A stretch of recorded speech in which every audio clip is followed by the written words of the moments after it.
And stream. Oh, okay. I am. Hey, everybody. This is Aaron here. Well, look, I'm here. It's just me solo and without my wife. It was not say a long day, but a late day. We had service this morning, and right after service, we had to come home, rest real quick, and get back out. My oldest daughter, not my oldest daughter, my second oldest daughter, Makaria. She's graduated from high school Wednesday, but today she had in Clark County School District, they have the Black student graduation ceremony. It's the 40th year that they've been doing it. And so we went out there with my daughter at the New Orleans Arena at 3 o'clock for that ceremony. Pretty good ceremony. I was rather impressed. After 40 years, they did a pretty good job. The Beacon organization, Black Community Organization Network, they did a good job with the ceremony today. So that's where we were. Then we went out to eat because everybody was hungry. I mean, we didn't have time to stop to get a snack or anything. And so here we are, just getting back. And so, the wife, she's, relaxing, recovering from the day, has her time. But it's me. I'm here. I want to do this live for those who want to just follow and track what we're doing with the ministries as far as the teaching. Want to make sure that this stays consistent so that you don't miss anything. Just want to make sure that you're always up to date with what's going on as far as the teaching. You know that we've been going through the Sermon on the Mount, and so we're still in Matthew chapter 6. Today we're going to look at verse 24, but not quite verse 24. There's a lot of, let's say, preliminaries that I'm going to be dealing with before I really get into verse 24. So like we did today in service, I thought I could get through all of it. I have maybe about 30 scriptures, and I had to stop myself in my studies because as I was going through, it's like there's so much in the Bible just about this one verse that we can just unpack so much. And so I said, I just have to stop in my studies because I can spend weeks just on this verse 24. In Matthew chapter 6. So I had to cut it short. And even in my cutting short, I couldn't get through everything today. And I don't want to rush through things. I want to make sure that people have enough to work with so we can get back into it next week. So today I just got through all the preliminary scriptures. And then next week, we're going to actually get into verse 24 and look at everything that's just unpacked from verse 24. It's so much. So today is like the first half. And then next week will be the second half. All right. So are you ready to go? Good. Let's go. So in Matthew chapter 6, Sermon on the Mount, verse number 24, here's what it says. It says, no man can serve two masters, for either he will hate the one and love the other, or else he will hold to the one and despise the other. You cannot serve God and Mammon. And I gave this one a title too right here today. So I just called this one Flip Floppers. Not like the show Flip or Flop, the people buy the old houses, they rehab them and sell them. No, this is when we think about a flip flopper. It's a flip flopper, someone who just wavers between one decision and another, can't make up their mind. They're either here or they're either there. They just can't make up their mind and stick with it. And just remain consistent. And so flip floppers. And verse 24 actually follows in the whole context from verses 19 to 24. But I broke this up into 3 weeks because I didn't want to cover all of this in just one, because there's really so much in this. I want to make sure that you can get everything that Jesus is saying in this segment. So backing up a little bit, in verse number 19, when he said, lay not up for yourself treasures on earth, but lay up for yourself treasures in heaven. And you get down to verse 24 and it says, no man can serve two masters. Well, what is the thing? When you see the sandwich put together with one bun and the other bun, you say, okay, I'm storing up treasures on earth rather than heaven. But is it possible that I can store up treasures on earth and in heaven? Well, Jesus said you can't serve two masters because your loyalty is basically going to be divided between the two, trying to please the two. Now, I have a flip side scripture to support this one that he said right here. And like I said, this is a lot of preliminary scripture work before I even get into the meat of the text, but it's to help you understand what he's saying, because the Bible says this is basically about money and our people's desires to want to get rich. Not to want to work hard, but to get rich. And I'll cover that, talk about that, because sometimes people may seem to think that, so are we supposed to stay poor? That's how we show that we're holy. And no, that's not what it's saying at all. And so we'll look at the flip side of this to help us understand what it is that he's saying. And so in Galatians 1:10, This is what it says here: Matthew, Mark, Luke, John, Acts, Romans, Galatians, Ephesians, Philippians. Galatians comes before Ephesians. Galatians chapter 1, verse number 10 says this: For I do now persuade men, or do I now persuade men or God? Or do I seek to please men? For if I yet please men, I should not be the servant of Christ. And so you got that word servant. That's an important word right there, servant, when we look at verse 24. But he's asking this question. Basically, it's like, am I doing this for you or for God? Because basically, if I do things for man, I'm not going to be doing things for God, because I'm seeking to please man. And if I seek to please man, how can I please God? Someone may argue, well, what about the verse where it says, I became all things to all men so that I might save one? Nope, you can't even use that in its context. And that's taken out of context so often, but that's not about this. And so it's basically more about, should I do things to fit in and be okay with you, thinking that I'm going to be okay with God, because I still have the semblance of a servant? But are you really a servant? And so when we talk about the flip-floppers, and this verse, it says no one can serve two masters. And like I said, I'm going to do a lot of preliminaries before I get into that. But you got to consider, what is it that we're doing and why are we doing it? To please God or to please man? Because when we look at it, a lot of things that people do with regards to our purchases. I remember when I was in the 8th grade, or was it the 9th grade? Junior high school, before they called it middle school, was junior high school. We were doing like new vocabulary words every week. And I only remember maybe 2 or 3 vocabulary words out of all the words we studied. One was called, well, 2. One was called being ostentatious, and another one was called conspicuous consumption. Ostentatious simply means a showy display, like people who just wear these real bright, say a Gucci outfit where everything says those G's on it and stuff. And so you're just being ostentatious. You want people to see what you have with all the bling and stuff, a showy display. Or conspicuous consumption, where you're buying things, not because you really want it, but you're buying it so that it's obvious to everybody else that you have it. All right. And so that's the sense of you're doing things for the sake of men. It's kind of like keeping up with the Joneses, keeping up with the Kardashians, you know, whatever. And so that's pretty much a lot of what this context is covering, because in America, we got a lot of divided loyalties with, we want to serve God, but how do we reconcile this whole thing about money, wealth, prosperity, all this kind of stuff? And so hopefully that'll weave its way through here. And so that is the premise right here, flip-floppers. So here's one thing I want you to know that I am not saying. I am not saying that we should not work and make money and have money. That's not what this verse is, this passage, this context is really all about, because there's a lot in scripture that talks about the wisdom of work and of savings, but it's all about people and their desires to become wealthy. That's where the sin and the traps come in. So I'm going to go over some preliminary verses. Like I said, this is just a preliminary, just to get us ready for what's actually packed into verse number 24. So let's go back to Proverbs and let's look, because remember, not saying that, you know, working and making money is a bad thing, is good. If you are in America, we have opportunities to work and earn income and to work and get promoted. And so if you have the skills to make a 6-figure income, use your skills and make 6 figures. If you want to make a 6-figure income, get the skills to make a 6-figure income. But don't go for the 6-figure income because you want to store treasures on earth and please man. Got that? All right. So Proverbs chapter 6 and verse 6, here's what it says here, talking about the wisdom of money. 6 and 6, and I'll read a few verses. It says, go to the ant, thou sluggard, consider her ways and be wise. And that word sluggard is just simply someone who's lazy. You know, you probably know some people who have people in their family who are able to work, but simply won't. And they come up with excuses about why they won't work.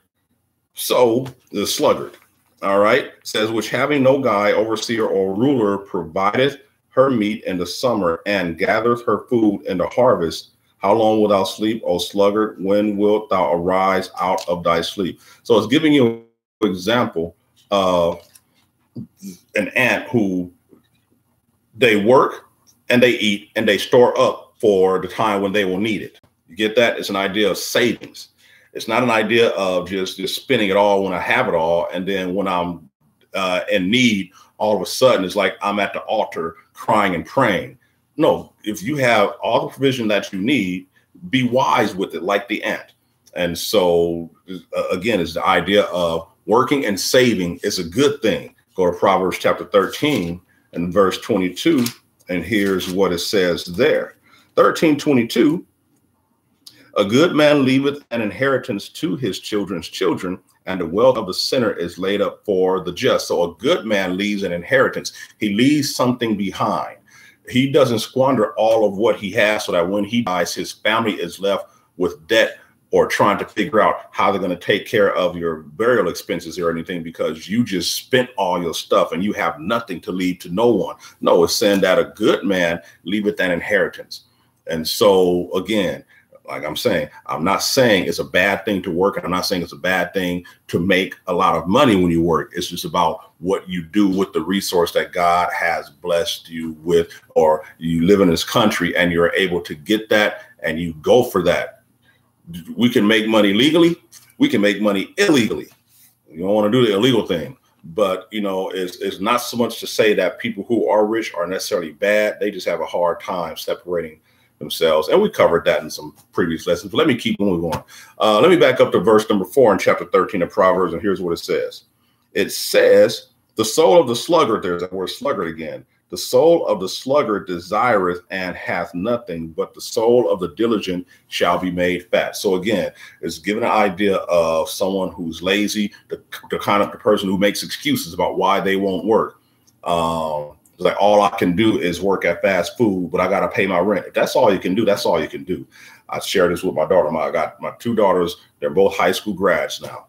Well, one's not official yet. It'll be official Wednesday, but they're both high school grads. So I said, this summer, here's what you're both going to do. Find a job. Make no excuses. If the jobs you want don't hire you, apply to the places that will probably hire you. That's right. Go to Taco Bell, Carl's Jr., wherever, because it's only 10 weeks and it's a job. Don't turn your nose up at work because there's money in your pocket, because I'm not paying the cell phone bill anymore. So you got to do what you got to do. All right. So anyway, it says the sluggard, the lazy person, they pretty much making excuses, and pretty much you're not going to have anything. It says you desire and have nothing. Yeah, you want to have a car, you want to have this, but you have nothing. Why? Because you're not doing what it takes to get it. And so you probably can think of someone that you know who desires something, but they're not wanting to do what it takes to get that end. That's a sluggard person right there. It's like they're always making excuses about why they can't. No, just jump through the hoops and do what you have to do. I want to be my own boss. Well, until you're your own boss, you got to work for somebody. It's just the way it is. And so those are just some things to just help us understand that work is a good thing and earning money is a good thing, because we need money in this country. It takes money to survive. Really, it does. All right, go to Ephesians chapter 4, verse 28. Let me read that to you. Acts, Romans, 1st and 2nd Corinthians, Galatians, Ephesians, chapter 4, verse 28. It says, let him that stole steal no more, but rather let him labor, work, working with his hands the thing which is good, that he may have to give to him that needeth. And so don't steal, but work. Work. Why should you work? Not so much that your needs are taken care of, but that you can help meet the needs of someone else. And we've covered that. If you followed me and my wife and all of our teachings, good works is in large part rooted in our giving. And so it's good to work, not just so that we can care for ourselves, so that we can give and help support someone else. It might not be a lot. Look, all I can spare is 50 cents. 50 cent people, they work and they have six-figure incomes. Great. There are some people, they work and they make half that. Good. There are some people that work, they make even half of that half. That's all right. If you are surviving, you are surviving, because in the end, we are not to work to lay up treasures here on earth. We work to support ourselves, and we give to lay up treasures in heaven. So that's what it's all about. Give. And some people, they want to give hoping that that giving will make them rich. Well, if you do get rich as a result of your giving, God allows you to do so because he wants you to give even more of the increase. It's not that you can eat it and fill your belly. You don't live for your belly. You live to give. I like that. Live to give. All right. So now let's move on into the center, because we're going to look at this whole thing about wealth. Because remember, we don't want to lay up treasures on earth. And what's that all about? People who desire to get rich quick, because we're going to cover that. Like I said, when we get into the meat of verse 24, we're going to see that. And we've covered it already about the snare of wanting and desiring to get rich. And if you lived in America, and if you've ever had to deal with like multi-level marketing, and basically the pitch that they give is all about getting rich. You want to be like the guy up on the stage who's making all this money. All you got to do is just get the downline like that person has it. And you can have your own stage, your own building somewhere, you know, get this Monavie juice. All you got to do is get somebody to buy $6 $40 bottles of juice, get 6 people to buy 6 bottles a month and keep that going. And next thing you know, you don't have to work anymore, all this kind of stuff, you know, long distance, ACI, all that kind of stuff. And so it's all about getting people, feeding into their lustful desire to want to get rich. I said it's a lustful desire. That's right. Now I'll cover that later on. All right. So, but let's go into Ecclesiastes. Ecclesiastes, because I want to let you know that it isn't necessarily a sin to be rich. It's not. Joel, Psalms, Proverbs, Ecclesiastes.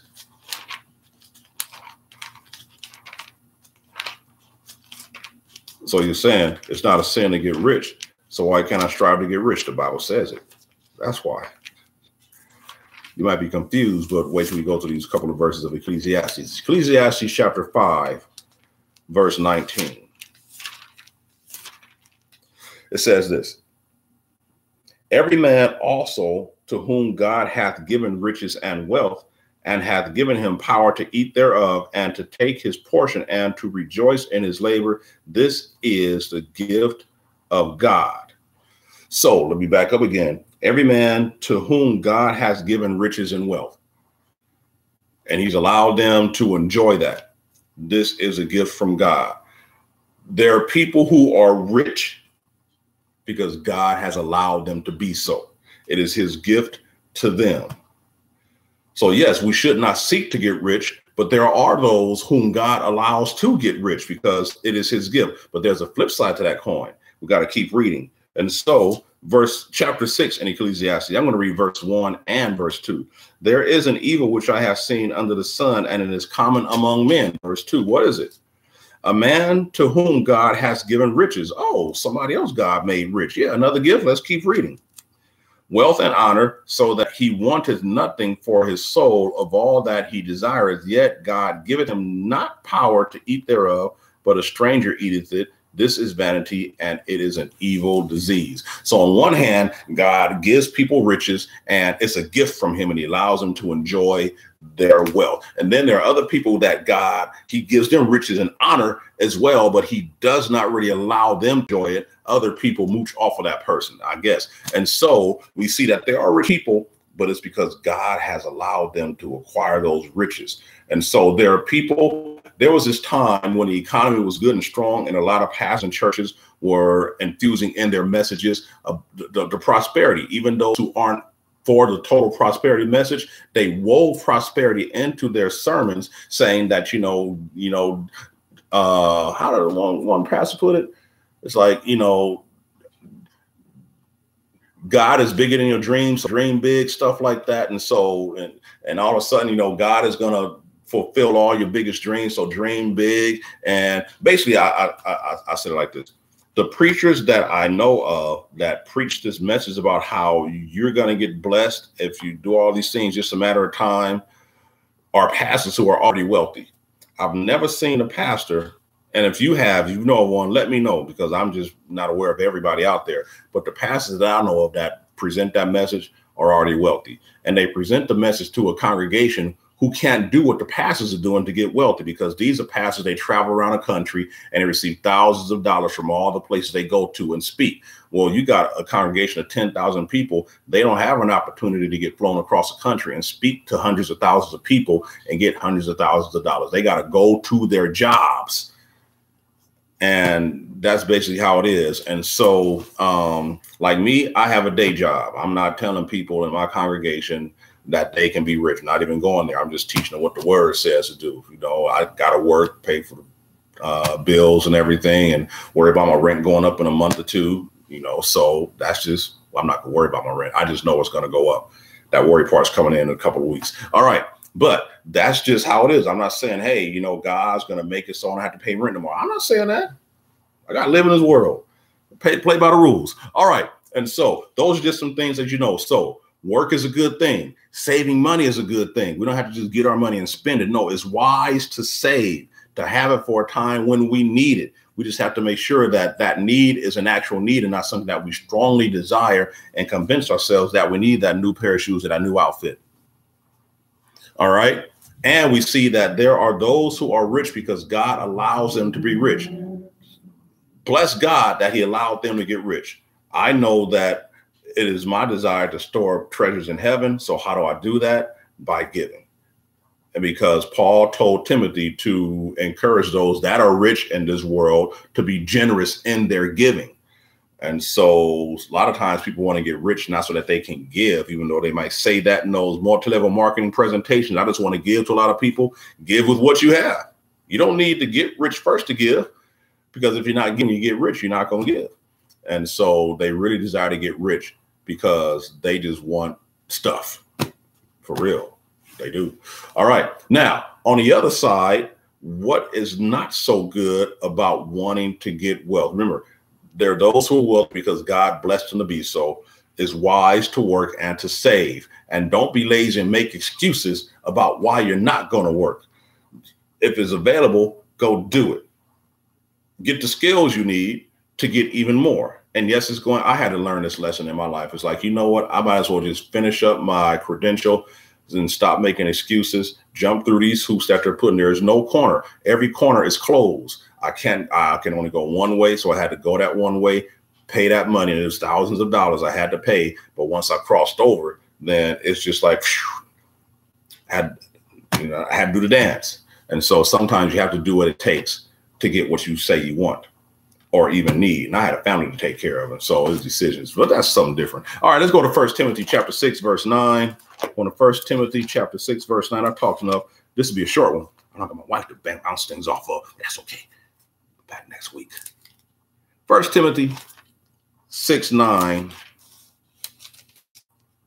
says this: but they that will be rich fall into temptation and a snare, and into many foolish and hurtful lusts, which drown men in destruction and perdition. Those that want or desire or are seeking to be rich. There's a problem with that because they fall into temptation and a snare. It's kind of like, I remember sometimes I'll go into a couple of these when they have these guys that come to town and do these seminars at the hotel. Seminar is free. And they're telling you about how you can make all this money doing this thing that they're doing to make all this money. And so you're getting there, getting all pumped up, excited. Yeah, give me more, give me more. I'm going to go home and do this and tell me what it takes. And at the end, they said, all it takes is about $2,499 for you to be able to do this. And so, of course, nobody comes prepared to pay that much money. They probably don't have that much money. I know I didn't. And so it's like, I say, I'm not going to do this stuff anymore because, yeah, I was desiring to find some kind of way to make a lot of money. Yeah. I had to stop flip-flopping. I had to really understand what the word was saying so that I can just be content, because in verse number 6, it says, but godliness with contentment is great gain. You got to learn to be content in a state wherein you are, where you're in. One verse says that,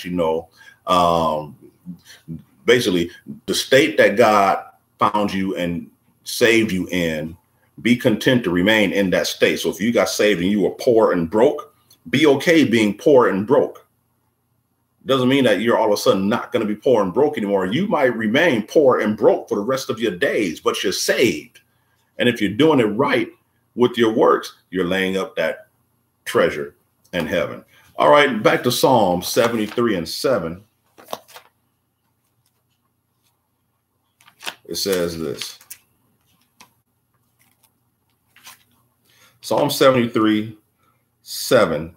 Their eyes stand out with fatness. They have more than heart could wish. This is about certain people, and I can back up and read a verse, but this is just the condition of life. It's like, you know how some people say your eyes are bigger than your stomach? It's like they're just everything they want, they get it. You know, somebody like that, everything that they see on a commercial that they want, they just go out and buy it and just keep buying stuff. And it seems like they're not that happy. All right. And so that's just one thing about these people. In verse number 8 says they are corrupt and speak wickedly concerning oppression. They speak lawfully. And this kind of ties into last week about the oppression that the wealthy exercise over those that aren't. And so the people that have and want more, they just go and that's just one condition of a lot of people who are like the miserly Scrooge type of people. They're rich. It's like, I have enough, but not quite, because you still have something and you shouldn't have it. So I want to get what you have, because you're not supposed to have that. I'm supposed to have it because I'm the rich one. And anyway, moving right along. Ecclesiastes 5:13 says this.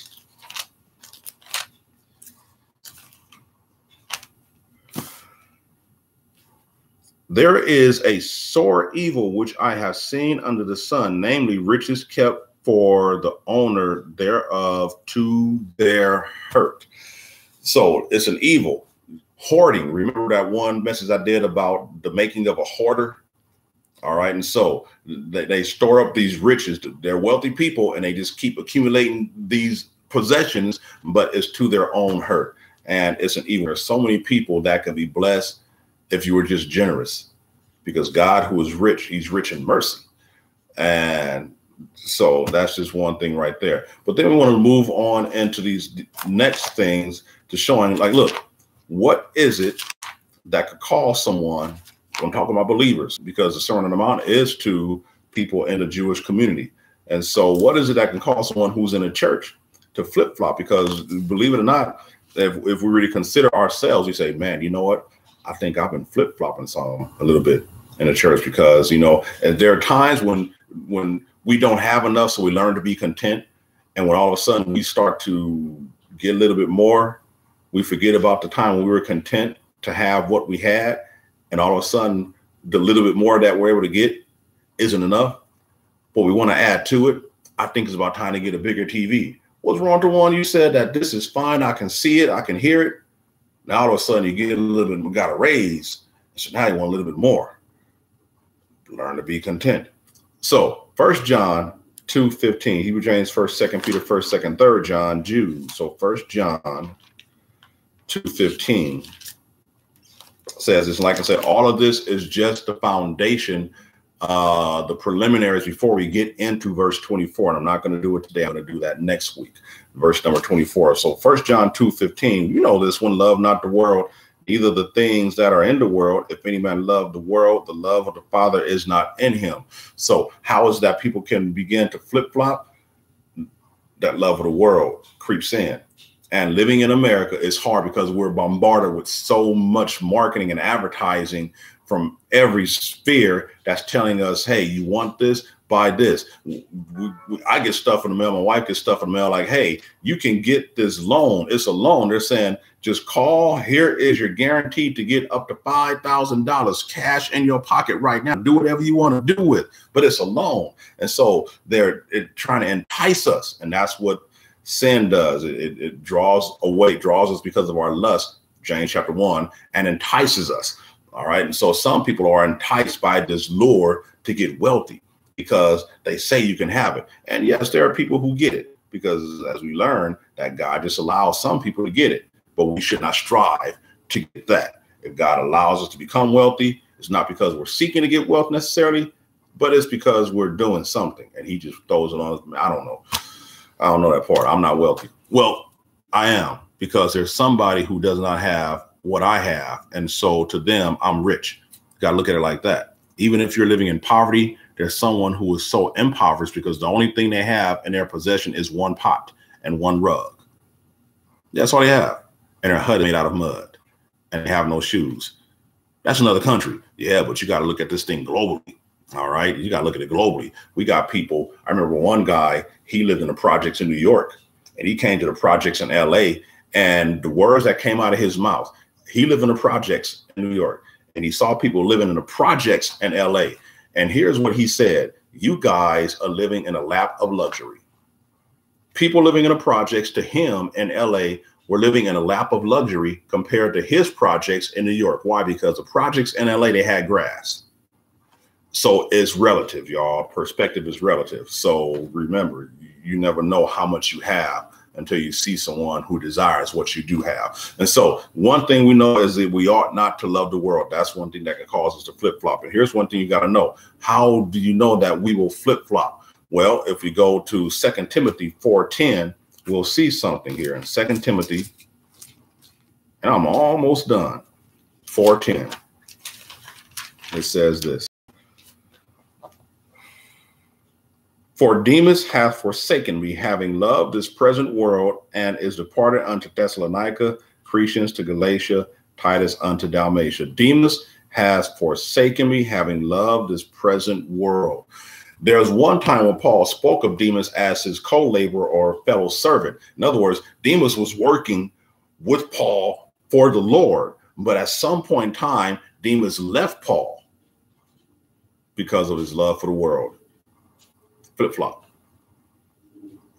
Something got his attention.